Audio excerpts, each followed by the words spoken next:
Case 1. The abduction and murder of Jersey Bridgman. Jersey Bridgman was born on November 14, 2006, in Bentonville, Arkansas. A quiet town where neighbors knew each other and life moved slowly. After her parents divorced, Jersey split her time between two homes. Her father, who remarried and had two more daughters, lived just a short drive away. Jersey often stayed with him for a few days before returning to her mother's house.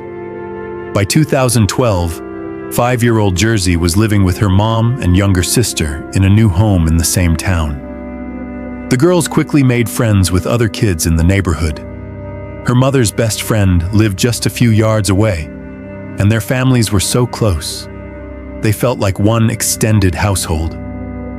The kids played together constantly, and it wasn't unusual for them to sleep over at each other's homes.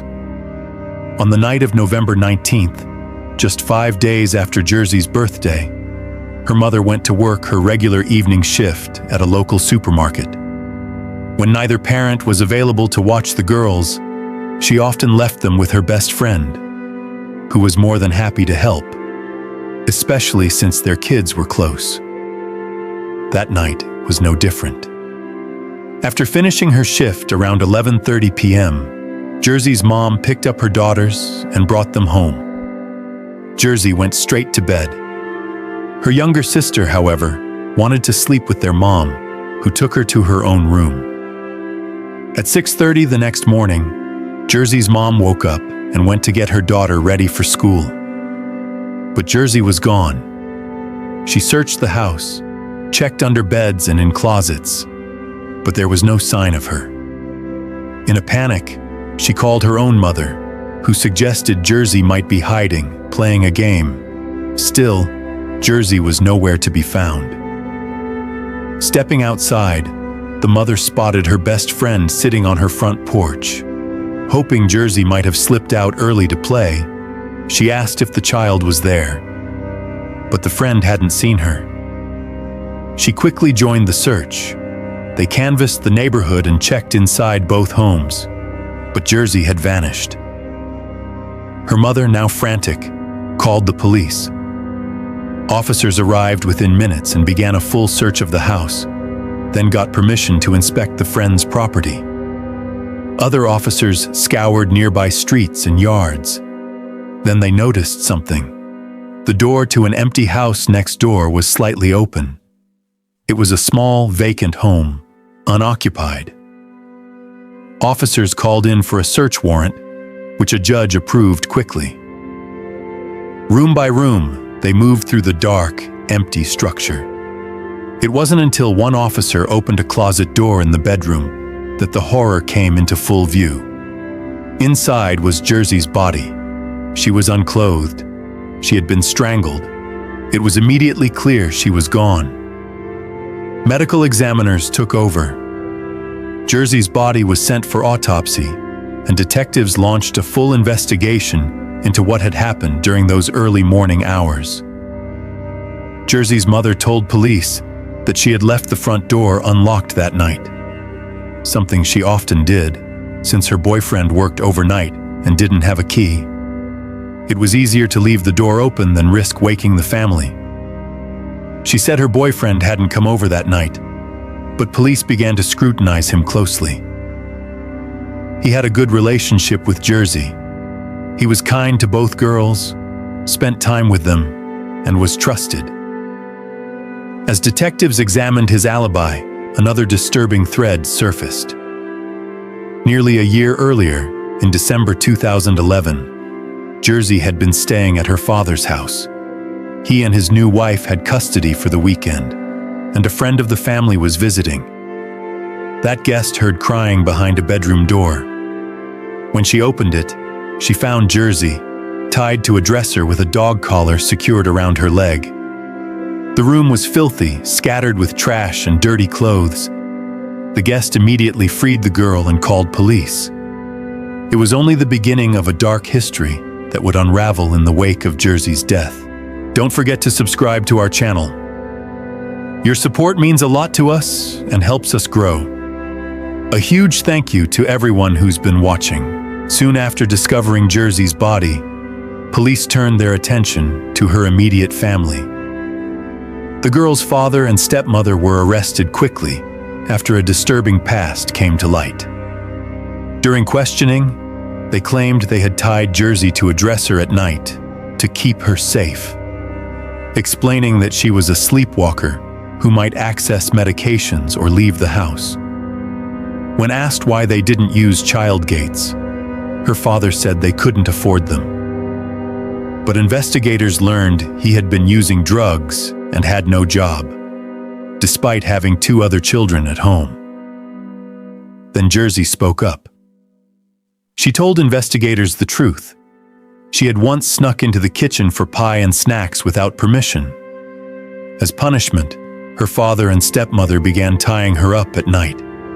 Sometimes they forced her to sleep on the floor, and they wouldn't let her use the bathroom. It was abuse, not protection. The case led to prison time. Her father received 18 years. His wife was sentenced to 12. Jersey's mother, unaware of the abuse, had been living with her daughter ever since. Naturally, detectives considered Jersey's father a suspect in her murder. But he had already been behind bars for months. He was ruled out.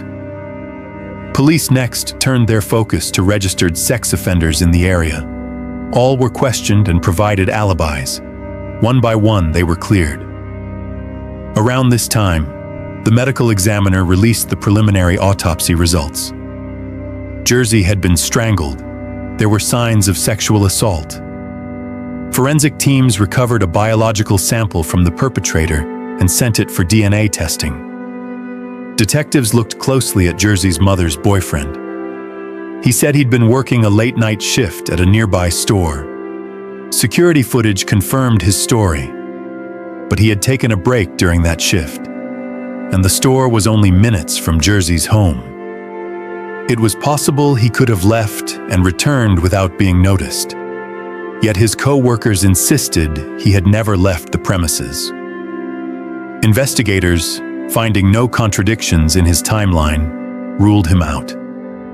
But during his interview, the boyfriend mentioned something curious. Around 3 a.m., a man named Zachary, Jersey's neighbor and the husband of her mother's best friend, had come into the store. He said he had stomach pain, bought medicine, and left. The timing raised red flags. Police had already interviewed Zachary and his wife and searched their home. Nothing stood out, until now. Zachary was brought in again. He confirmed the story.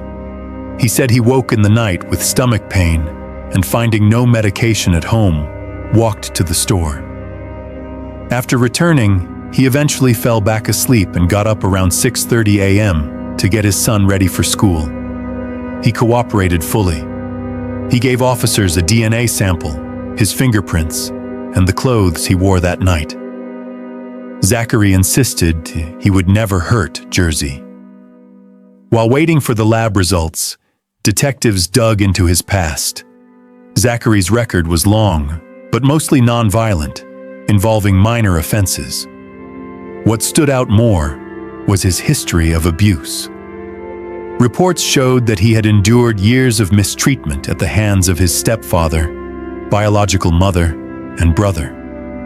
13 different reports had been filed over the years, but it remained unclear whether law enforcement had ever intervened. Jersey's mother painted a picture of trust. Zachary and his wife often babysat the girls. Jersey and her sister called him Uncle Zach. They played together. They visited his home almost daily. He even had a key to their house. That trust was now in question. Investigators considered the possibility that Zachary's late-night store visit was a calculated move to plant an alibi using witnesses and security footage. Then came another shift. Zachary, who had been cooperative, suddenly refused to answer further questions without a lawyer. It stunned detectives. Just days before, he had done everything asked of him. With no physical evidence yet linking him to the crime, Police waited for the DNA results. In the meantime, Zachary made a surprising call, offering to take a polygraph to clear his name. They arranged the test, but the results weren't what he hoped. According to the examiner, multiple responses showed signs of deception, and detectives knew something didn't add up. Detectives' suspicions deepened after Zachary failed the polygraph test. They soon learned it was his wife who had pressured him into taking it. She had begun to question his honesty and warned that if he didn't cooperate with police, she would take the children and leave. So Zachary's decision wasn't about clearing his name, it was about holding on to his family. Shortly after the failed test, Zachary made a cryptic social media post. He admitted to making a huge mistake that would ruin his life. To investigators, it sounded like guilt, but they still lacked definitive proof. That changed on November 26th, 6 days after Jersey's murder and the day of her funeral. Lab results came back with a clear match. Forensic experts had recovered a DNA profile from the biological evidence found on Jersey's body. They had also tested Zachary's clothing. The results were damning. Nearly all of Zachary's clothing contained traces of Jersey's DNA, and the biological sample recovered from the crime scene was a match. Detectives acted immediately. As mourners gathered at the church for Jersey's funeral, police waited outside. Zachary and his wife arrived, unaware of what was coming. Officers arrested him on the spot. During interrogation, Zachary initially denied everything, but once confronted with the DNA evidence, he confessed. He told detectives that he woke up with stomach pain that night and went to find medicine. When he couldn't locate any at home, he decided to check Jersey's mother's house, a habit he and his wife had shared, since her medicine cabinet was always stocked. He knew the front door was usually left unlocked. Once inside, he noticed Jersey's bedroom door slightly open. He claimed he didn't know why he entered or what compelled him, but he woke her up and asked her to come with him. Trusting him completely, Jersey followed. Zachary led her to a nearby vacant house. There, he sexually assaulted and strangled her. He left her body in the closet. Afterward, he went to the store, bought medicine, and returned home. He later joined the search for Jersey, pretending to be just another concerned neighbor. Zachary insisted the crime wasn't premeditated, that it was spontaneous. But detectives weren't convinced. Regardless, the details he shared, many of which had never been made public, were too specific to ignore. He was charged with capital murder and held without bail. The prosecution announced they would seek the death penalty. Even his attorney didn't argue innocence. The goal now was to avoid execution. Soon after his arrest, another inmate assaulted Zachary in jail. He wasn't seriously injured, but was moved into protective custody. The trial began in spring 2015, 2.5 years after the crime. With no retraction of his confession, the proceedings moved swiftly. Zachary was convicted and sentenced to death, along with 2 additional life sentences and an extra 20 years. Before sentencing, he addressed Jersey's family. He expressed remorse and said he hoped one day they might forgive him. But his apology landed flat. The damage was irreversible. As expected, his execution was delayed by appeals. Zachary's new legal team claimed his original attorney was ineffective and that jury selection had been flawed. They also argued that Zachary had serious mental health issues and developmental delays, claiming his cognitive ability was that of an 8-year-old. Surprisingly, both Zachary's estranged mother, who had abused him in childhood, and his wife, who had once condemned him, supported the appeal. But courts weren't swayed.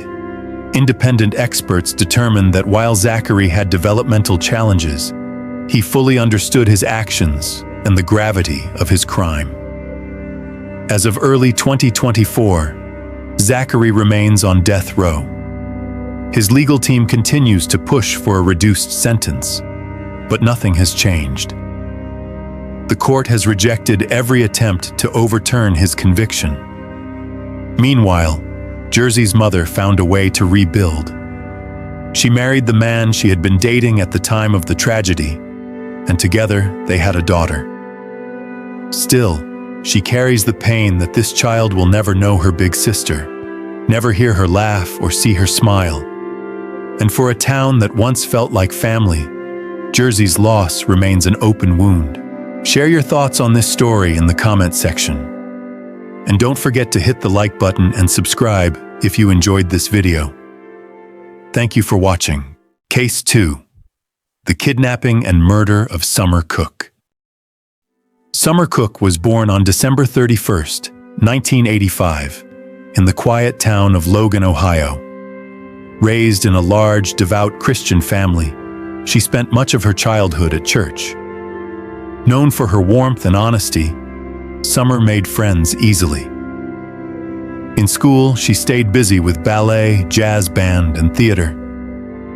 As a teenager, Summer met William, another member of their church and a neighbor on her street.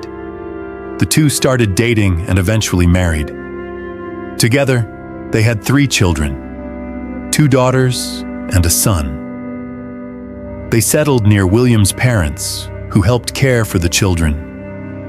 William's father was a pastor who also ran a small construction company. At one point, the entire family moved to Florida for a job opportunity. But when things didn't work out, they returned to Logan.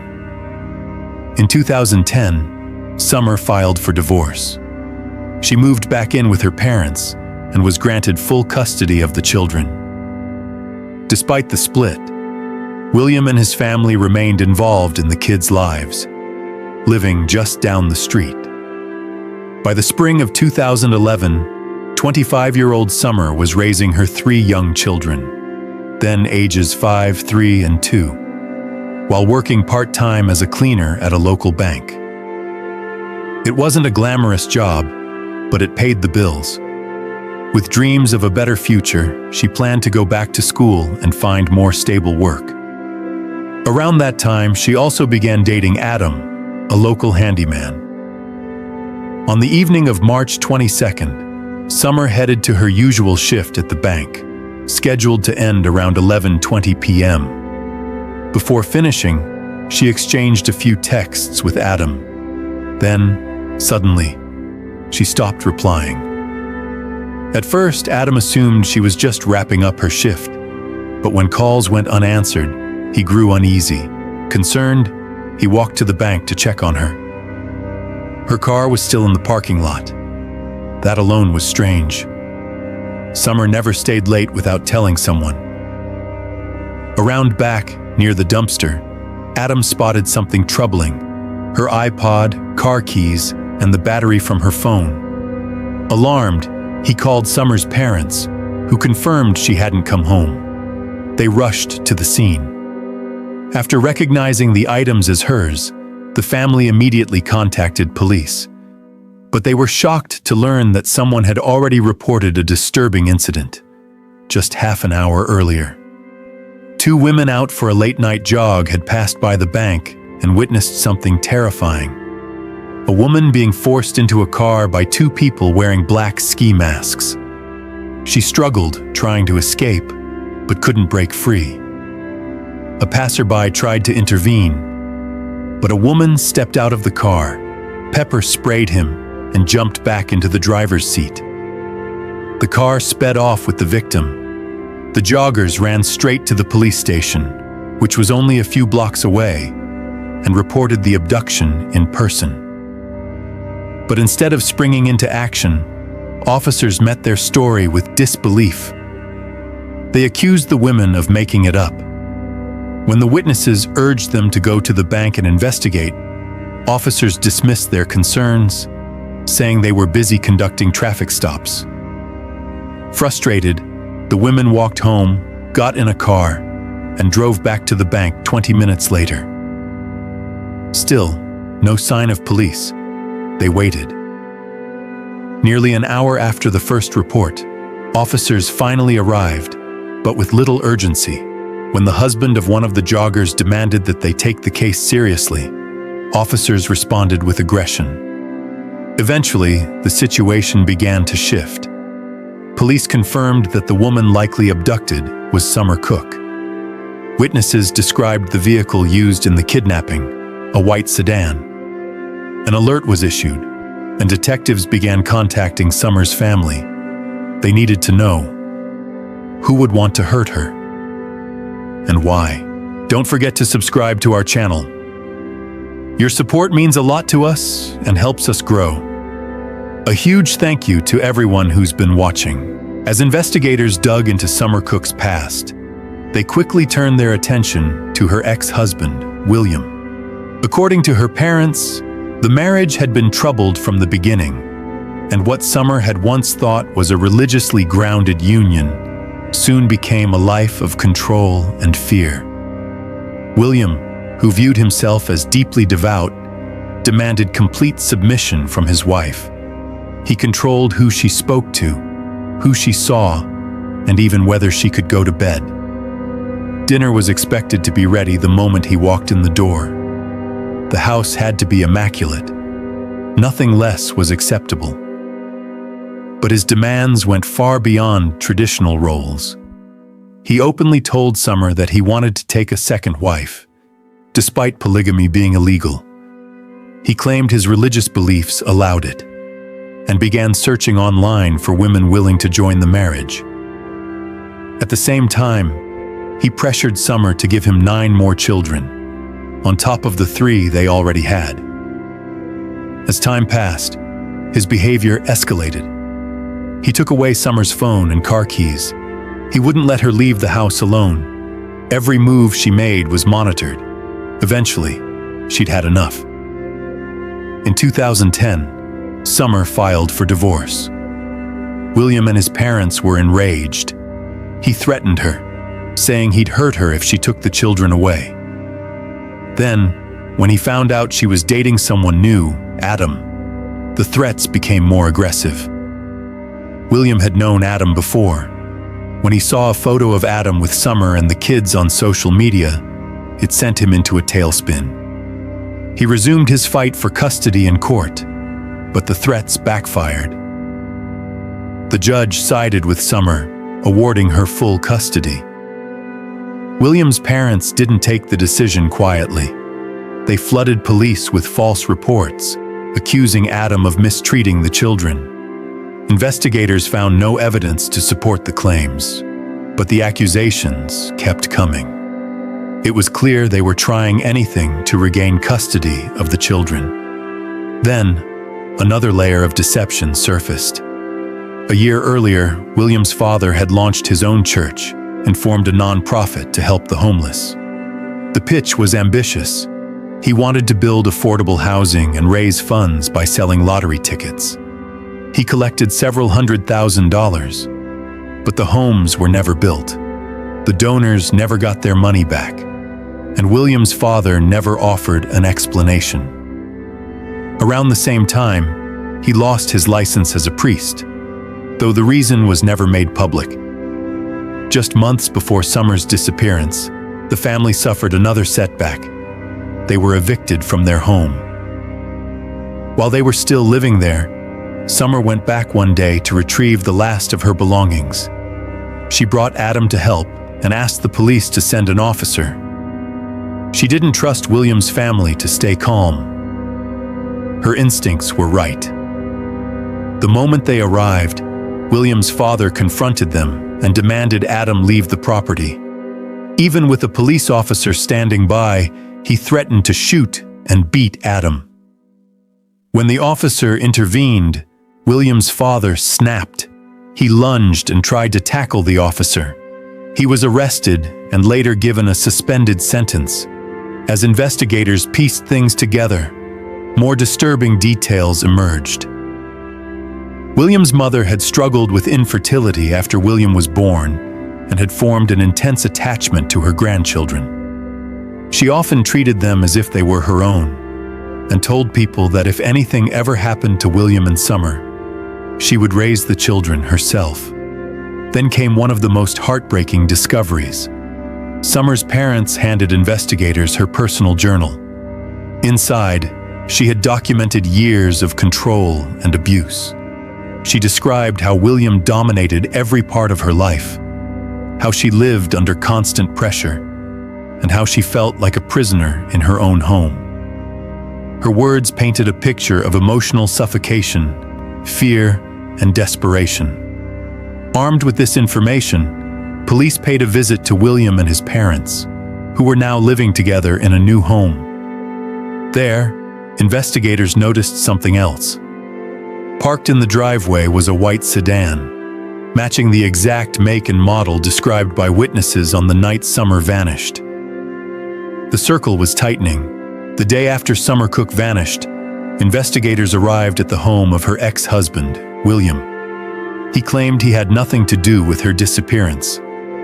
According to him, he and his parents had been out of town that night, 3 hours away in Cleveland, looking at houses. Their car, he said, had broken down during the trip, forcing them to stay overnight. His parents backed him up. William told detectives he hadn't seen Summer in days, not since he dropped off the children. But investigators weren't taking his word for it. They secured a warrant to search the family's home and vehicle, hoping to find something that could poke holes in their story. Inside the house, they found a GPS device.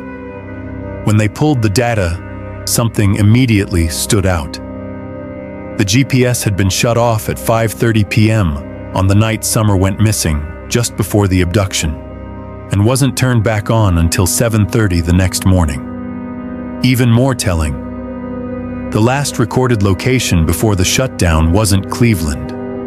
It was Logan. The next morning, the GPS showed that the family visited a car wash. Investigators obtained surveillance footage that confirmed it. The video showed William and his parents meticulously cleaning the vehicle inside and out, scrubbing every surface and even changing the tires. 8 days passed before police were ready to move. They followed every lead they could, searched surrounding areas, and conducted interviews. Still, there was no sign of Summer. When it became clear the family had lied about their alibi, police brought William and his parents in for questioning. Both William and his father denied any involvement. But when they turned to William's mother, everything changed. She broke almost immediately. She admitted Summer was dead and began to unravel the story. The family, she said, was furious that the court had granted Summer full custody of the children. They'd been pressuring her to give them more time with the kids, but Summer had grown increasingly wary of William's aggression. She didn't feel safe leaving the children with him or his family. So they devised a plan: abduct her, scare her, and force her to agree to their terms. But something went terribly wrong. William and his father used a stun gun to overpower Summer and force her into a car.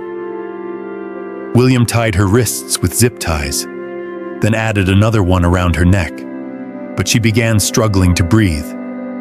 When they tried to remove the zip tie, they realized no one had brought a knife. Summer suffocated. Panicked, the family decided to dispose of her body. They drove to a nearby town where William's parents had ties to a local church. Behind the church was a large underground septic tank. They dumped her body there and drove off. Though William's mother insisted the killing was unintentional, investigators had doubts. Given William's repeated threats and the family's history of hostility, it seemed more likely that the plan was never just to scare Summer. Police found her body in the septic tank, exactly where she said it would be. The medical examiner confirmed the cause of death was consistent with her account. All three were arrested and charged with murder.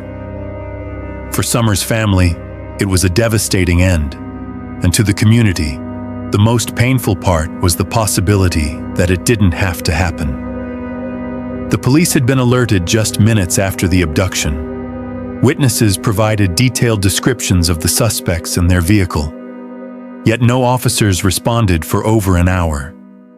Medical examiners later confirmed that Summer likely died about 45 minutes after she was taken. In other words, there may still have been time to save her. To make matters worse, the police station was only a few hundred yards from the bank where she was abducted. Despite that, officers dismissed the initial report, saying they were tied up with traffic stops. The public was outraged. Then came another blow: the plea deal. In exchange for her confession and for leading police to Summer's body, William's mother received a significantly reduced sentence. She also testified in court and was sentenced to just 15 years. She could be out as early as 2028. William and his father weren't so fortunate. Both were convicted and sentenced to life in prison. In the months after Summer's death, her 3 children moved in with their grandparents, Summer's parents. For a while, they didn't know how to tell the children the truth. The kids kept asking when they'd see their mom again, or their grandparents, or their dad. Eventually, with help from a child psychologist, Summer's parents explained what had happened.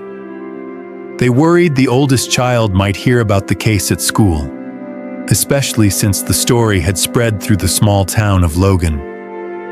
On occasion, strangers would even approach the children in public to express condolences.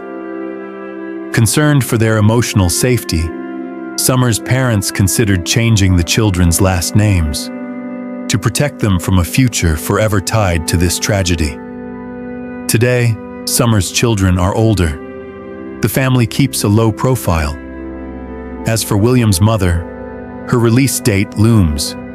It remains unclear whether she will be legally barred from contacting her grandchildren. But given her past, some fear she may try. Share your thoughts on this story in the comment section. And don't forget to hit the like button and subscribe if you enjoyed this video. Thank you for watching. Case 3. The murder of Christina Wesselman. What began as an ordinary summer afternoon in one of Illinois' safest communities soon turned into a chilling mystery that would haunt a family and a town for decades. 15-year-old Christy Wesselman left home for a quick trip to the store just minutes away, expecting to return with a soda and chocolate bar. She never came back. Christy was born on April 19, 1970, in Glen Ellen, Illinois, and lived with her mother, 2 older brothers, and sister. Glen Ellen was the kind of town where kids rode bikes freely, played in the streets, and parents rarely worried. Christy thrived in that environment, outgoing, athletic, and deeply involved in school. She played volleyball and softball and had recently been elected vice president of her class. That summer in 1985, she was taking extra classes and spending most of her time with friends. On July 21st, after returning from school around 3:30 p.m., Christy told her mother she was heading to the nearby store. The errand was quick, the kind that wouldn't normally raise any concerns.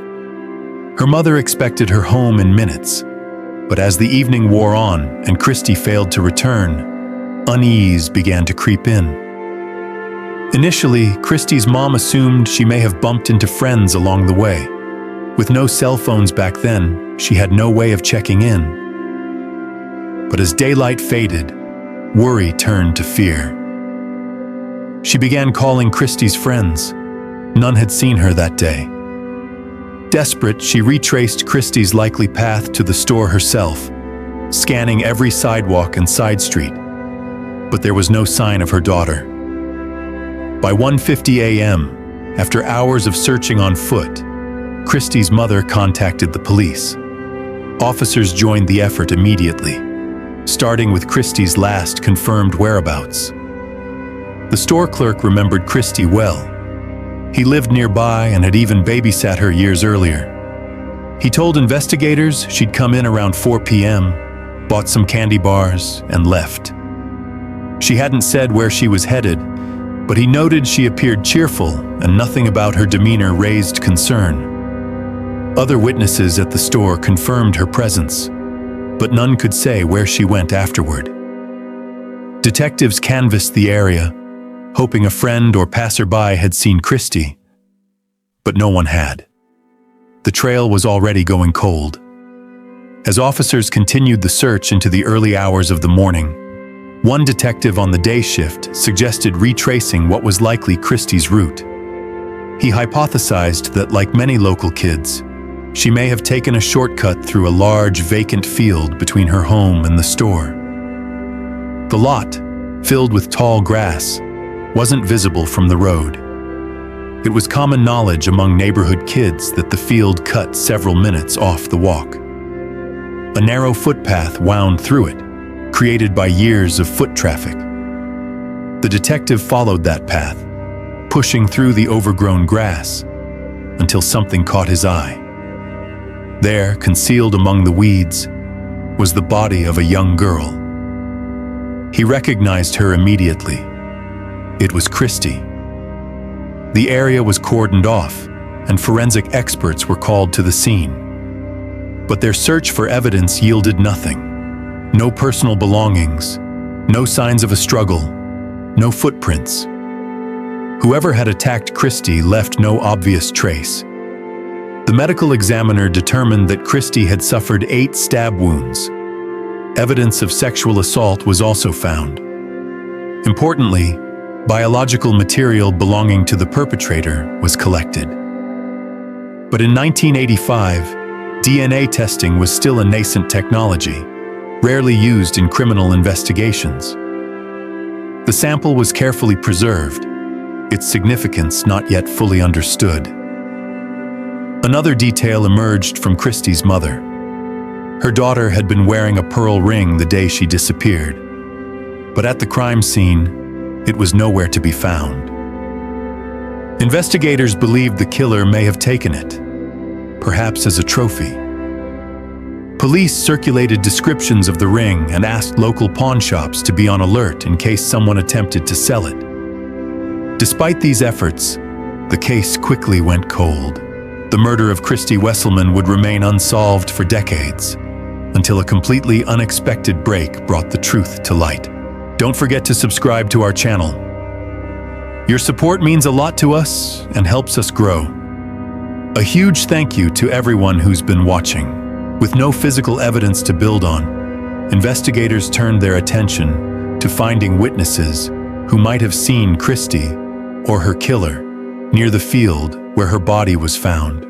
Several people who used the same shortcut around the estimated time of the murder were tracked down and interviewed, but none recalled seeing anything out of the ordinary. It was a baffling situation.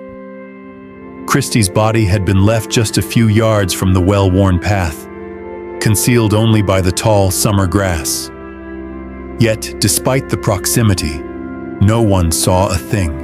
Adding to the mystery, detectives learned that a family living just a few dozen yards from the crime scene had hosted a backyard barbecue that same afternoon. Still, none of the guests remembered hearing screams or seeing anything suspicious. Even more remarkably, an employee working a full shift at a gas station just 60 yards from the field also reported nothing unusual. To the police, it seemed almost surreal.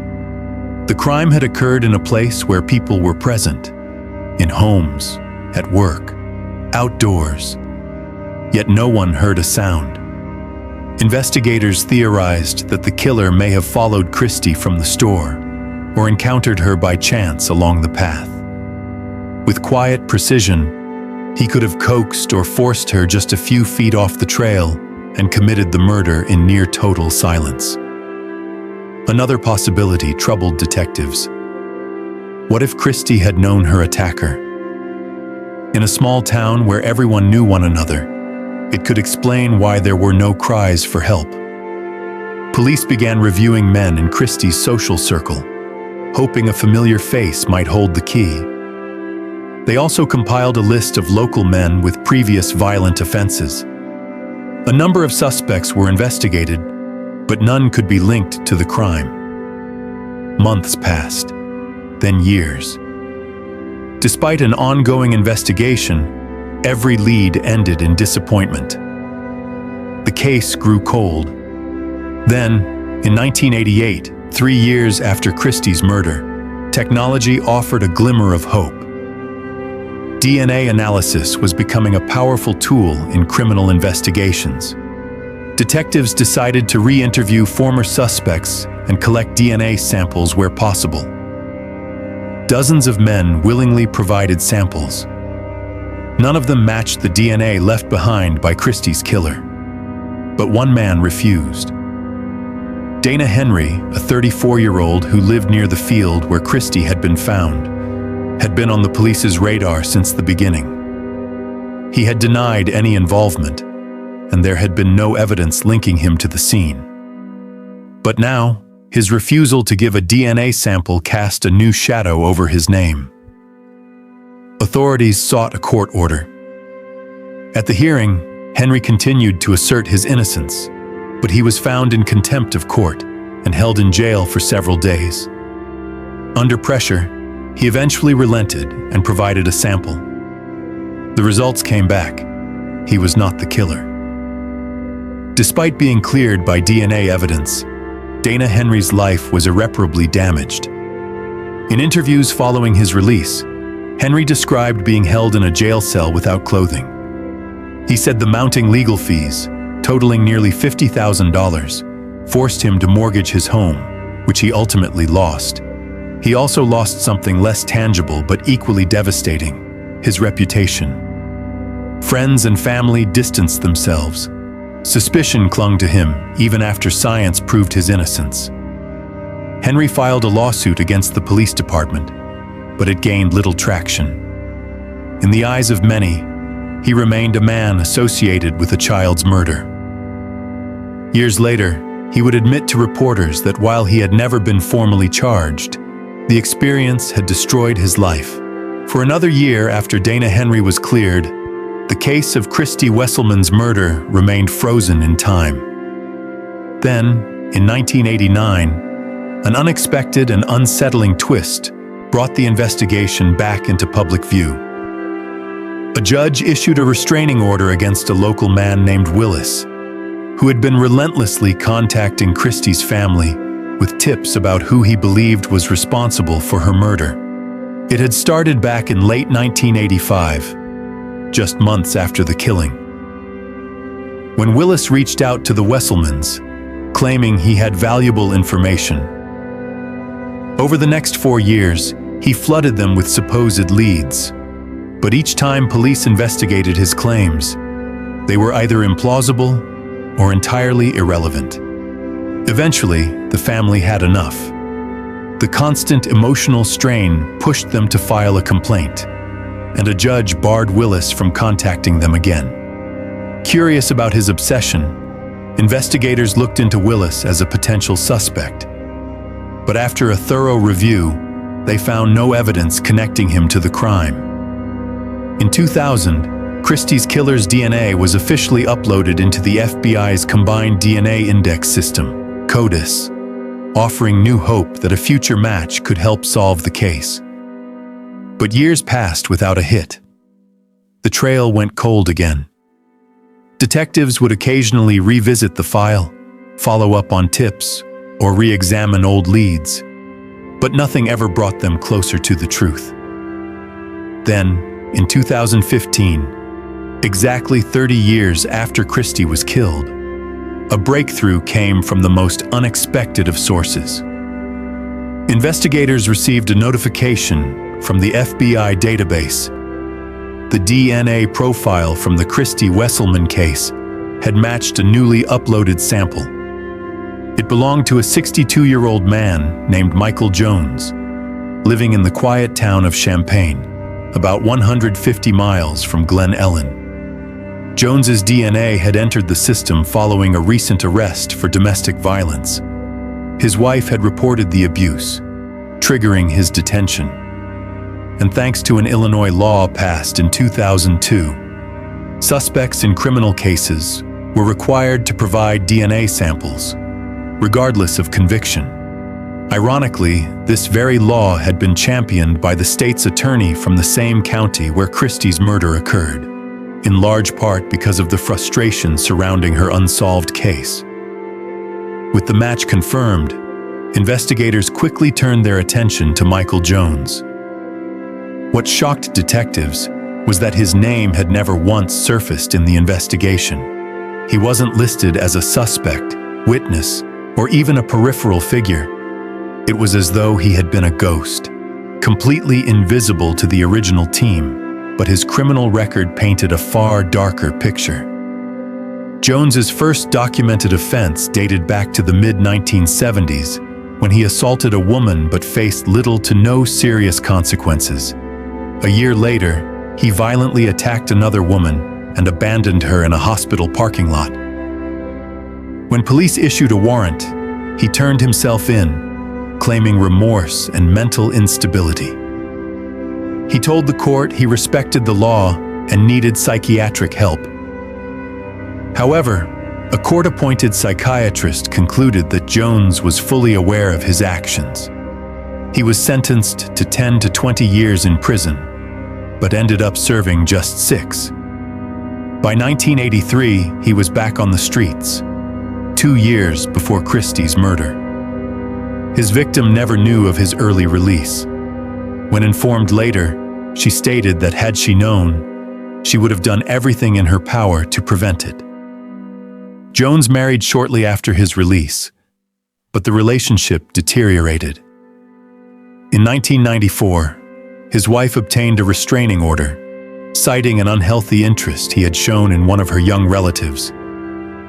Despite the disturbing nature of the accusation, no charges were filed. In 1999, he was arrested again, this time for assaulting a family member of his new girlfriend. Detectives also learned that Jones frequently took solo motorcycle trips and often visited relatives in Chicago. Glen Ellen, Christie's hometown, lay right along one of his common routes. If he had simply passed through town during one of his trips, it would explain why his name never appeared in the case. A few hours was all it took for him to commit the crime and vanish without a trace. When investigators contacted Christie's mother about Jones, she didn't think much of it. Over the years, she'd grown used to the occasional check-in from police. But everything changed once they confirmed that his DNA was an exact match to the evidence collected from the scene 30 years earlier. Police visited her in person to deliver the news. The man who had murdered her daughter had finally been identified. After decades of anguish, uncertainty, and silence, the truth had emerged at last. Before officially charging Michael Jones with the murder of Christy Wesselman, investigators spoke with his former girlfriend to learn more about the man behind the DNA match. What they discovered only deepened their concerns. She described Jones as dangerously unpredictable, calm one moment, then suddenly erupting in rage without warning. She also revealed that he had an unusual obsession with detective novels and true crime television shows, often watching them for hours. These revelations fueled suspicions that Christie's murder may not have been an isolated act. Jones's erratic behavior, criminal history, and deep fascination with crime suggested a chilling possibility. He may have committed other unsolved crimes and simply known how to cover his tracks. With the evidence mounting, authorities formally charged Michael Jones on September 18, 2015, 30 years after Christie was murdered. Jones denied any involvement, and the case moved to trial. But justice wouldn't be swift. The legal process dragged on for 3 more years, and the trial didn't begin until 2018. Prosecutors pushed for a life sentence, citing the brutality of the crime and the overwhelming DNA evidence. But in a last-minute decision, Jones chose to plead guilty in exchange for a lighter sentence. As part of the plea deal, he was not required to provide any details about the murder. But with the DNA match, there was no doubt about his guilt. The judge sentenced Michael Jones to 80 years in prison, with parole eligibility beginning in 2095, effectively ensuring he would never walk free again. For Christie's family, the moment was bittersweet. They thanked investigators for finally solving the case, but her mother could not hide her anguish. She pointed out that if Jones had served the full 10-year sentence for his previous violent crime, he would have still been behind bars in 1985, and Christie might still be alive. Instead, a system that allowed his early release cost her daughter her life. Also present in the courtroom was Dana Henry, the man who had once been wrongly suspected of Christie's murder. In a quiet interview afterward, he reflected on the years he had spent under a cloud of suspicion. The false accusations had left lasting damage. Even decades later, he admitted, the stigma still followed him. He had hoped that seeing the real killer brought to justice might bring him peace. It didn't. Henry also noted with visible bitterness that no one from the police department ever apologized to him. No officer, no official, no representative of the justice system had ever acknowledged what he endured, let alone been held accountable for it. The conviction of Michael Jones may have closed one of Illinois' most haunting cold cases. But for many of those involved, the pain and fallout of Christie Wesselman's murder will never truly fade. Case 4. The disappearance and murder of Caitlin Markham. Caitlin Markham was born on August 16, 1989, in Fairfield, Ohio. Raised in a loving home with her parents and younger sister, she had a natural gift for connecting with people. Even as a child, the shyest kids on the playground would soon be laughing and playing when Caitlin was around. Creative at heart, Caitlin loved to sing, draw, and express herself through art. That passion led her to study graphic design at a local university, where she was approaching graduation. By the summer of 2011, Caitlin's life was on the verge of a new chapter. She was preparing for her final exams and making plans to move to Colorado with her fiancé, John. The couple had been together for 6 years and got engaged the year before. They dreamed of starting fresh in a new city and planned to marry after the move. But everything changed on the morning of August 14th. Caitlin was scheduled to work a shift at the bridal shop where she worked part-time, but she never showed up. Her friends and family tried calling and texting her, but got no response. Initially, they thought she might be caught up with something. But by evening, the silence had stretched too long. Her fiancé John decided to check on her in person. Her car was parked outside her apartment. The door was unlocked. Inside, her dog was the only one home. There were no signs of a struggle. Nothing appeared out of place. But one thing stood out. Caitlin's keys, wallet, and ID were still inside. If she had left on her own, she would have taken at least her keys. Something didn't feel right. John called the police. He told them he had last seen Caitlin the night before. They had spent the evening together at her apartment with a mutual friend. After their friend left, John went to a party while Caitlin stayed behind to study.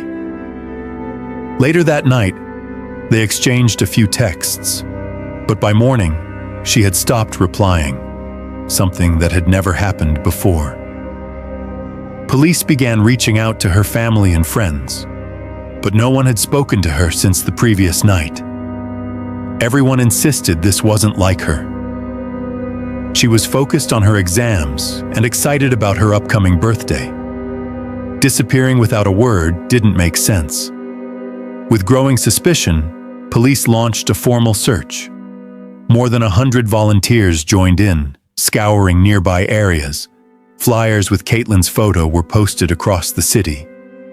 Naturally, the investigation began with those closest to her, starting with John. Officers noticed a few scratches on his neck, but he explained they were from shaving. He agreed to take a voice stress test. The results were inconclusive, neither confirming deception nor ruling it out. Still, John remained fully cooperative. He answered questions, joined search efforts, and gave interviews to the media.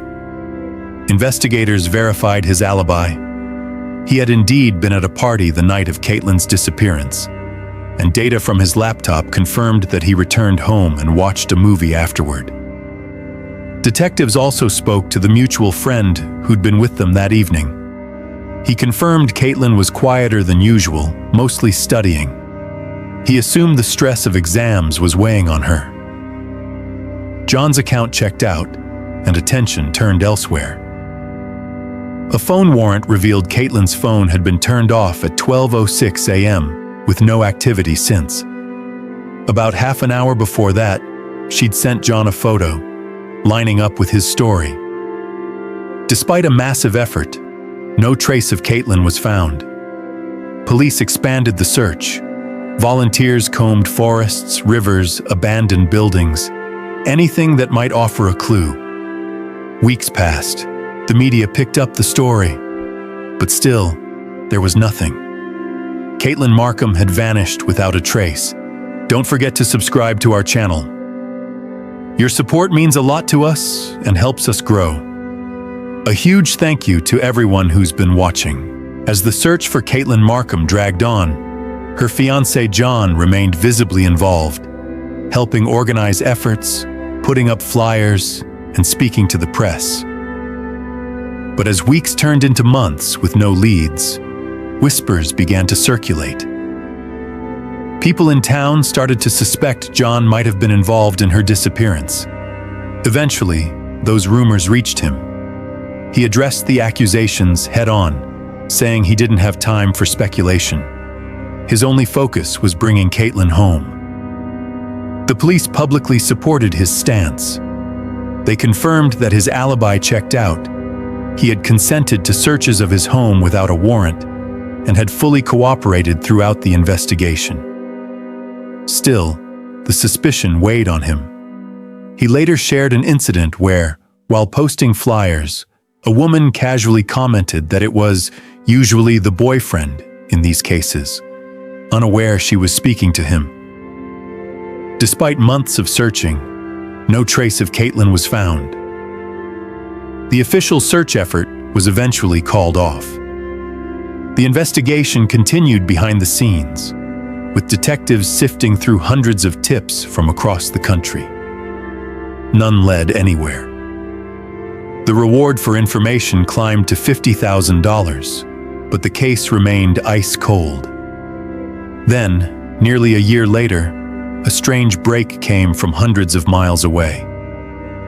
In Miami, police arrested a 28-year-old man for assaulting a college student. At first, it seemed unrelated, until investigators realized he had been living across the street from Caitlin's apartment at the time of her disappearance. Detectives traveled to Florida and questioned him extensively. But after confirming his whereabouts the night Caitlin vanished, they ruled him out completely. The case sat dormant for another year, until April 10th, 2013. That morning, in Cedar Lake, Indiana, a man scavenging for scrap metal spotted a black tarp near the edge of the woods. Curious, he approached it. Inside, he found a set of human bones. Horrified, he called police. A second bag nearby contained a human skull. The remains were quickly sent for analysis. Dental records confirmed the worst. It was Caitlin Markham. Her body had been dismembered and dumped in the woods, just beside a pile of trash. The killer hadn't even bothered to bury her. Due to the severe decomposition, forensic experts couldn't determine a clear cause of death, but they did find evidence of a stab wound on one of her arm bones. It was enough to classify her death as a homicide. The fact that her remains were found in another state complicated the investigation. Now, both Indiana and Ohio authorities were involved. They believed Caitlin's body had likely been kept elsewhere and moved later, possibly when the killer feared it might be discovered. With few answers, Caitlin's father took matters into his own hands. In 2015, frustrated by the pace of the investigation, he hired a private detective. The PI conducted his own inquiry, interviewed those close to Caitlin, and identified 2 potential suspects. He passed the information to the police, but the details were never made public. That same year, the reward was increased to $75,000. Still, no progress. Caitlin's father pushed to have the case moved from the local police to the county level. By the end of 2015, he succeeded. A new team of detectives took over and started from scratch. In 2016, those investigators told reporters they had a prime suspect, someone they believed was responsible for Caitlin's murder. But without hard evidence, they couldn't make an arrest. They withheld the name, and the case stalled again. 2 years later, in 2018, another murder shook a nearby town. A young woman was found dead in a case eerily similar to Caitlin's. Police quickly identified a suspect named Michael, who had reportedly stalked the victim before killing her. While exploring possible links, investigators found a surprising photo on Michael's social media. It was from a music festival, and standing next to him in the picture was Caitlin's fiancé, John. John confirmed they'd met briefly at the festival, but insisted they barely spoke. Despite the striking coincidence, detectives found no further connection between Michael and Caitlin's murder. Then, in 2023, over a decade after Caitlin vanished, there was a stunning development. Police announced an arrest in her case. The man's name was Jonathan. He wasn't a stranger. He had been a close friend of both Caitlin and John. Initially, police withheld details about the first arrest in Caitlin Markham's case. But just 2 months later, they made another shocking move. Caitlin's fiancé, John Carter, was arrested for her murder. It was only then that investigators revealed what had been uncovered over the years. When county detectives took over the case, they started from scratch. And from the beginning, they found John's behavior troubling, starting with his 911 call.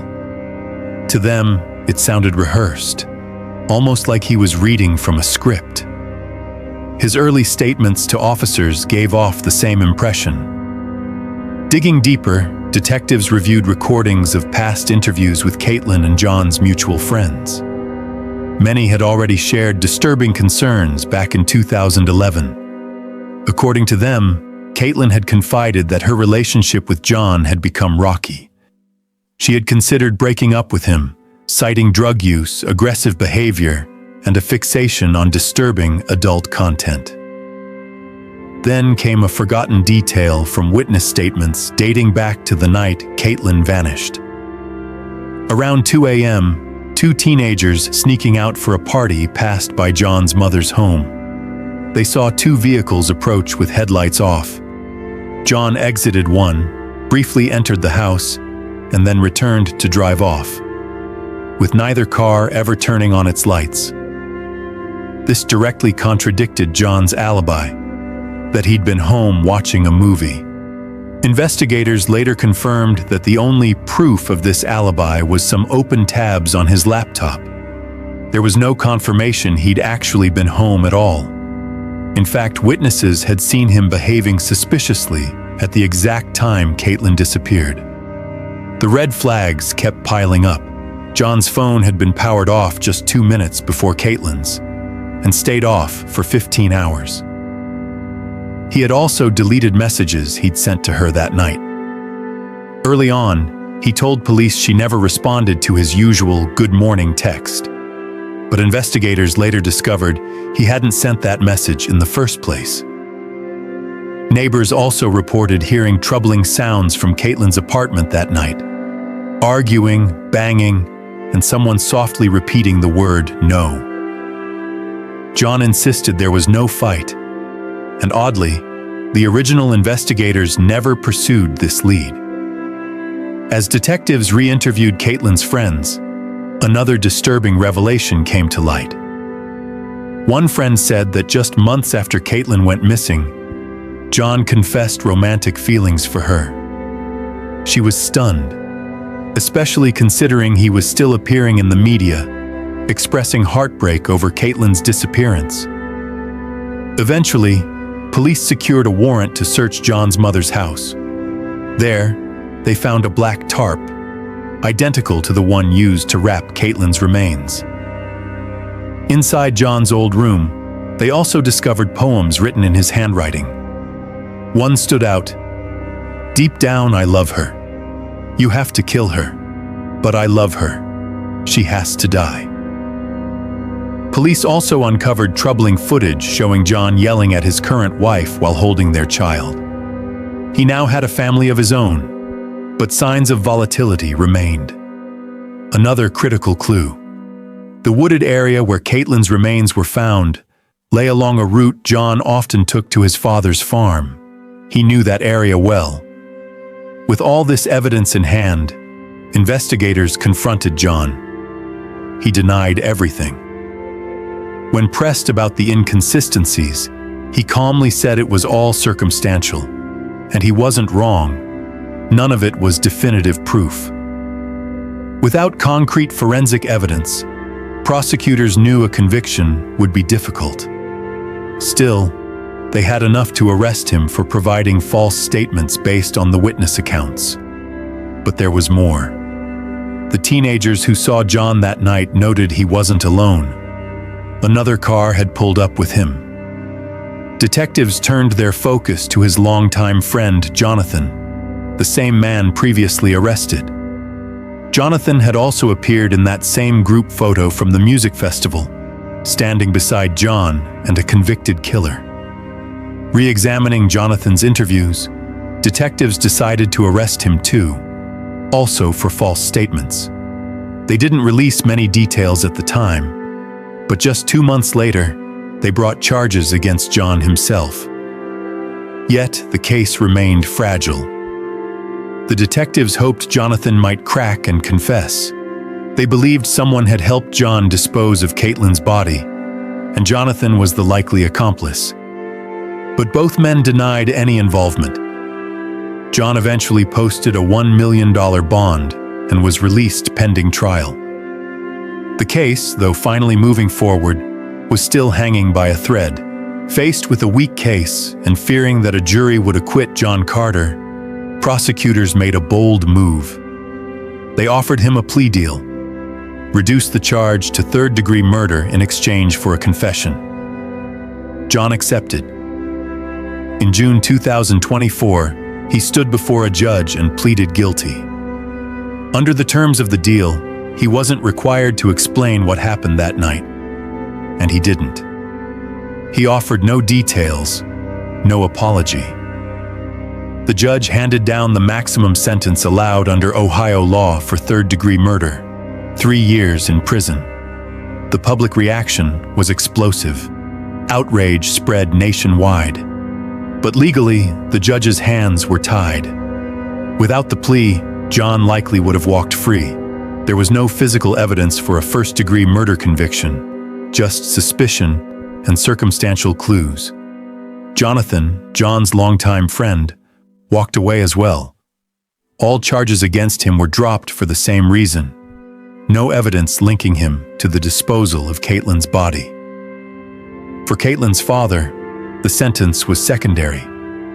What haunted him most was the lack of answers. He admitted that for years, he doubted John's involvement.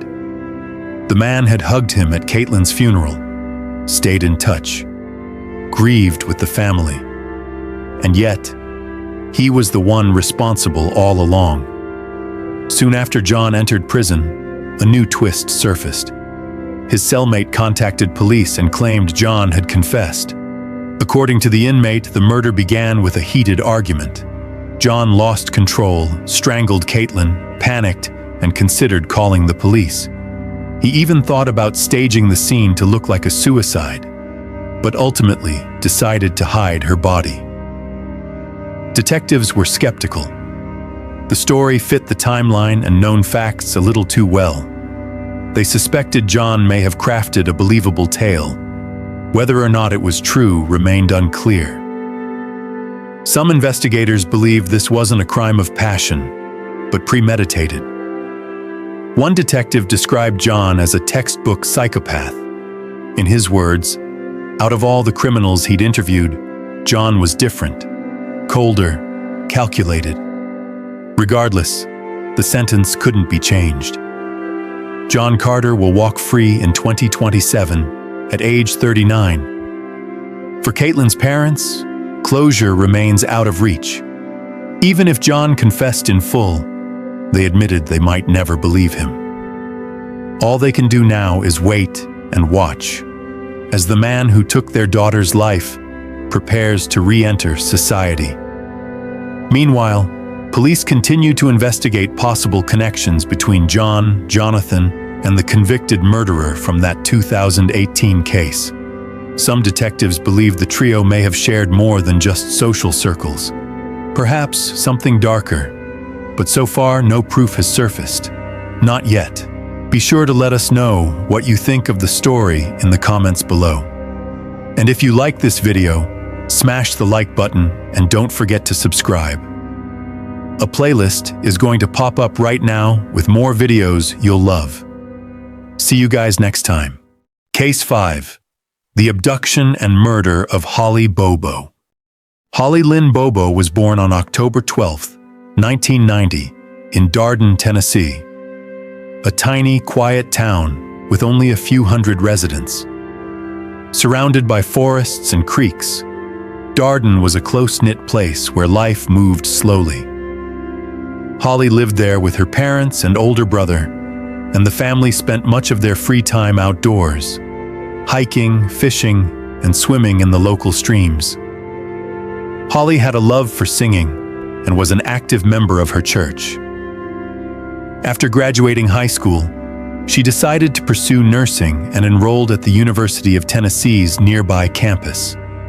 By 2011, the 20-year-old was focused on her studies and building a future with her longtime boyfriend, whom she'd been dating since high school.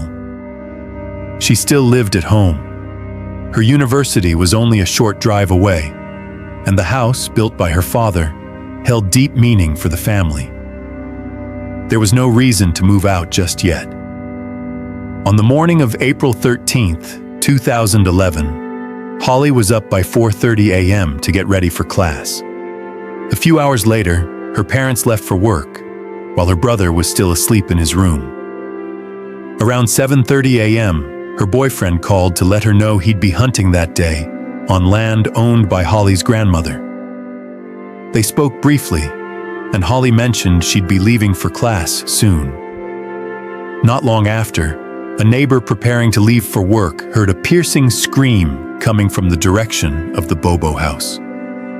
Alarmed, he ran back inside and told his mother, who immediately called Holly's mom. Unable to reach her daughter by phone, Holly's mother left work and began driving home, worried something had gone wrong. Back at the Bobo house, Holly's brother, still unaware of the scream, was woken by the family dog barking frantically in the backyard. Curious, he looked outside. Through the window, he saw Holly in the garage with a man in camouflage standing beside her.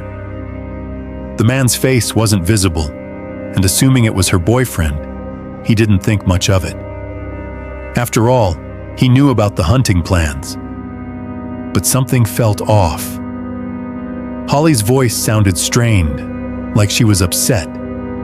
The brother called his mom to ask if Holly had invited her boyfriend over, but her response was urgent and panicked. "That's not her boyfriend," she said. "Get a gun and shoot him." Stunned, he asked if she was serious. She said yes, and hung up. When he looked back outside, Holly was being led toward the woods by the man in camouflage. He now noticed the man was taller and broader than Holly's boyfriend. Alarmed, he called out to Holly and tried to reach her by phone. No answer. He also tried calling her boyfriend, but got no response. Meanwhile, their mother had already called 911. But because she was in another county, the call was routed to a different dispatch center. Moments later, her son called her again to report what he had just seen. Holly disappearing into the trees, hand in hand with the unknown man. He grabbed his gun and ran outside, but by then, they were gone. Then he saw the blood. There were splatters inside the garage, clear evidence that something violent had happened. He called the police. Officers arrived within minutes, but it was already too late. Holly was gone. Her brother described the man: camouflage clothing, a cap, long dark hair down his back, and a deep voice. But he hadn't seen his face. Despite the urgency, police didn't immediately treat the scene as a crime. The local department had little experience with cases like this. In those first critical hours, they failed to secure the house or garage, didn't canvass the woods, and made no effort to interview neighbors. When Holly's parents returned home, they were devastated to see how little was being done. After pleading with officers to take the case seriously, a proper investigation finally began. The woods were searched, neighbors questioned, and forensic experts brought in to test the blood found at the scene.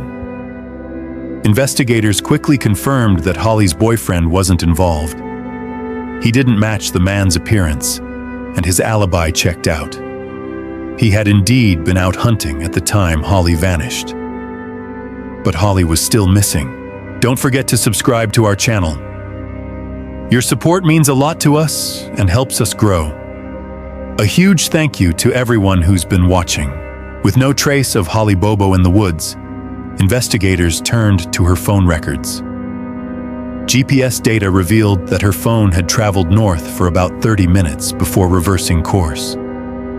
The final ping came from a wooded area just a few hundred yards from her home. Then, silence. The phone was turned off. When officers searched that area, they found the phone. Its SIM card had been removed, but there was still no sign of Holly. The discovery raised more questions than answers. Over the following days, a strange pattern emerged.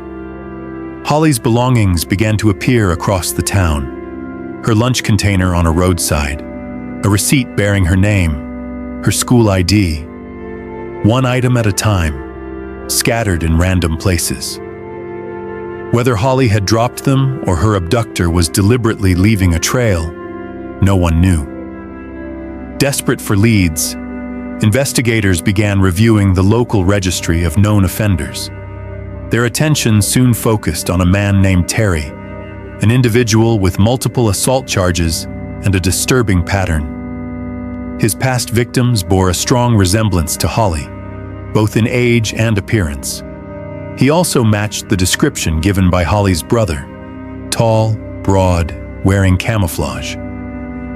Police obtained a warrant and searched Terry's home, but found nothing linking him to the crime. A wiretap on his phone yielded no incriminating evidence either. The lead fizzled. Meanwhile, search efforts grew, drawing in more volunteers each week. Yet despite the massive operation, not a single trace of Holly was found. As months passed without progress, the ground search was officially called off. Investigators shifted focus to working through a growing list of suspects. But still, nothing. No breakthrough, no closure. Holly's family was left in anguish. They blamed the local authorities for mishandling the case from the start. Looking back, they realized the police had failed to act in the first 72 hours, the most critical window in any missing person investigation. By the time the case gained momentum, it was already slipping away. Then, nearly 3 years later, a twist. In March 2014, a man named Dylan, well known to police for his involvement in drugs, was arrested for illegal firearm possession. During questioning, he made an unexpected claim. He had seen Holly Bobo alive after her abduction. According to Dylan, on the day Holly vanished, he went to his brother Zach's house to pick up a car. Inside, he found Zach, their friend Jason, and, shockingly, Holly. She was sitting in a chair, visibly terrified. Dylan said Zach confessed to kidnapping her, sexually assaulting her, and even recording it. Dylan insisted he had no part in what happened next, but claimed Holly had been killed shortly afterward. He also noted that Zach was wearing camouflage that day.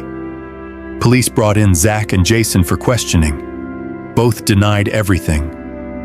Searches of their homes and digital devices revealed no video, no evidence, and no trace of Holly. Then came another lead. A woman contacted investigators with a disturbing story.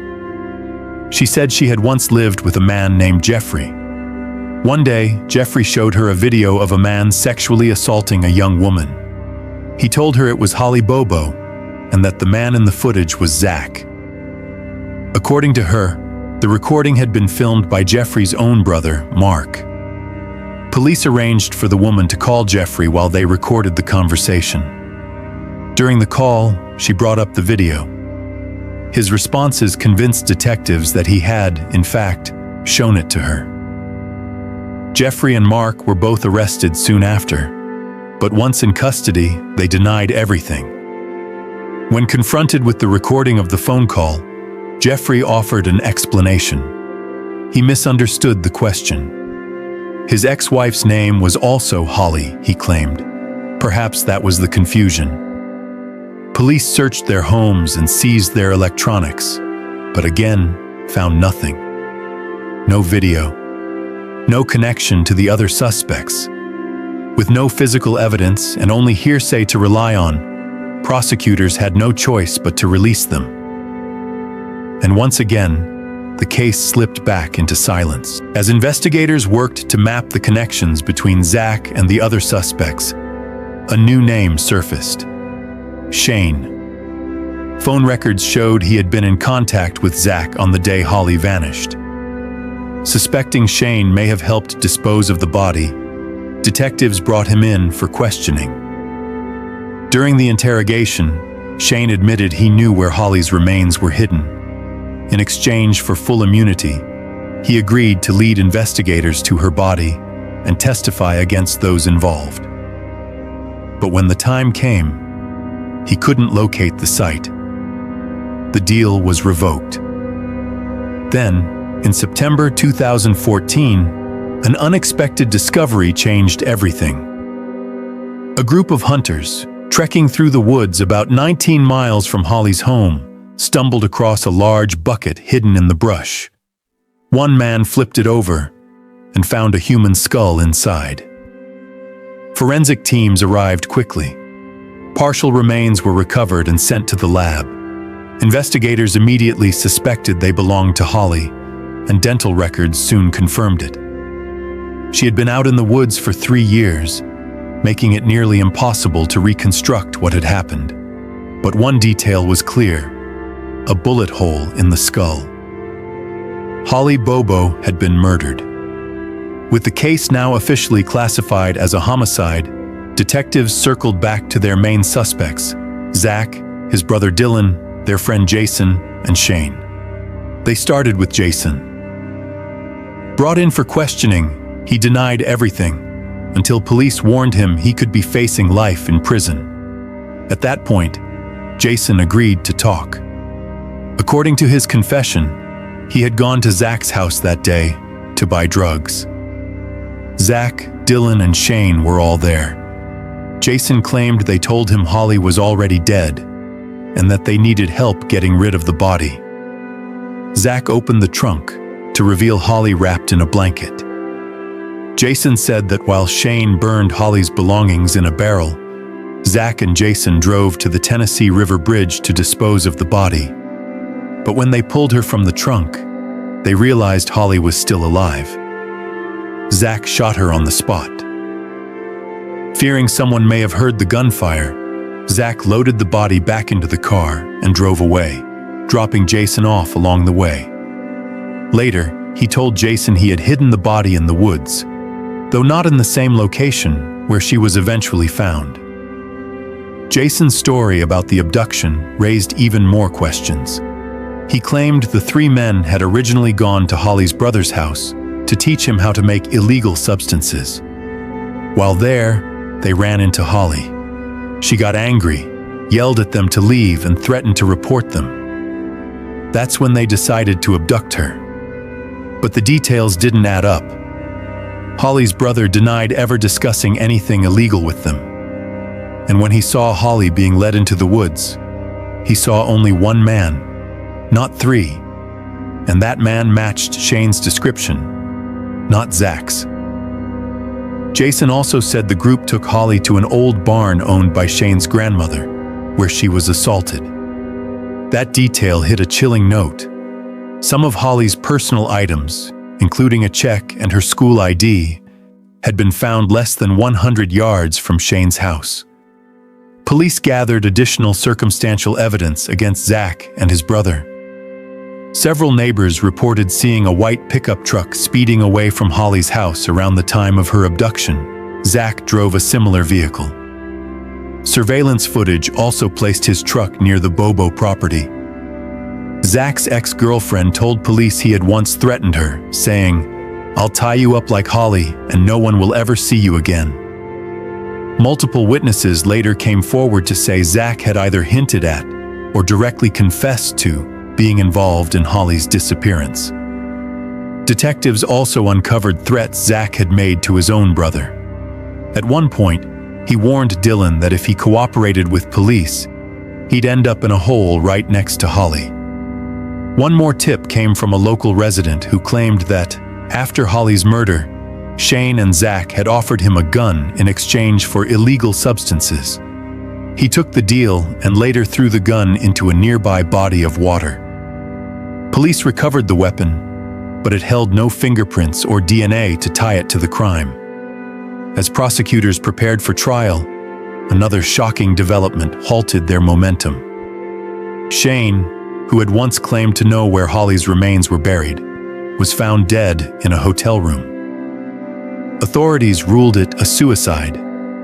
His lawyer blamed investigators, claiming they had threatened Shane with a lengthy prison sentence, pushing him over the edge. The case, already filled with dead ends, now had one less voice. The trials of Holly Bobo's suspected killers began 6 years after her disappearance, starting with Zach Adams. His trial opened in September 2017. Though he pleaded not guilty, Jason's testimony and the accumulation of circumstantial evidence weighed heavily against him.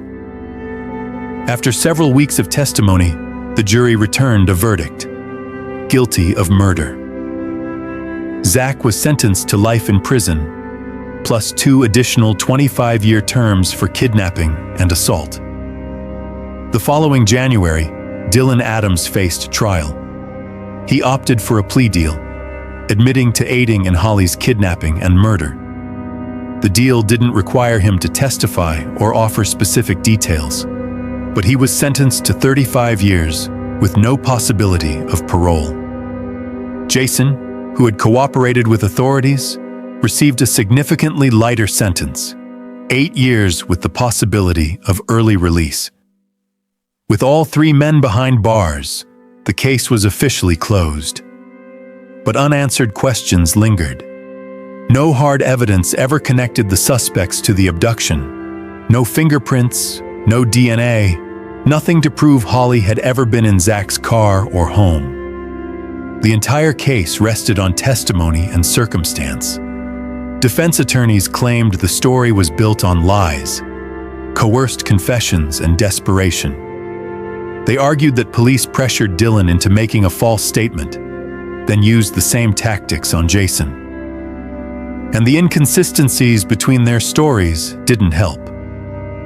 Dylan originally said he went to Zach's house to pick up a car and saw both Holly and Jason there.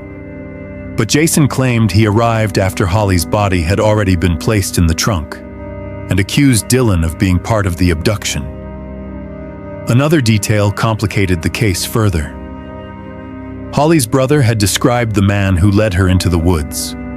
Tall, broad, long, dark hair. Among the suspects, only Shane matched the build, but he had short, light hair. It didn't add up. A former TBI agent later revealed that investigators had pulled cell tower data to determine the suspects' locations. None of their phones appeared to be near Holly's home that morning. However, because cell data only gives general estimates within large areas, the results weren't definitive. One more mystery remained: a palm print found on Holly's car. It didn't belong to her, her family, or any friends. Police checked it against all 4 suspects. No matches. Zach's defense attorney argued that a better suspect had been overlooked from the beginning: Terry Britt. Britt had a long history of assaulting women and lived in the area. He was investigated early in the case. Police searched his home, monitored his phone, but never found anything conclusive. Terry's alibi came from his wife, who claimed he was home installing a bathtub that morning. But the defense challenged that, arguing she had actually been at work and that Terry had called her there. When police followed up with the hardware store where he allegedly purchased the tub, they found no record of the sale. Suspicion deepened. Terry reportedly cut his long, dark hair shortly after Holly vanished. The defense attorney even suggested that Terry's wife might have helped cover for him, or possibly assisted in the crime itself. And while experts ruled out the palm print for everyone else, they couldn't definitively rule out Terry.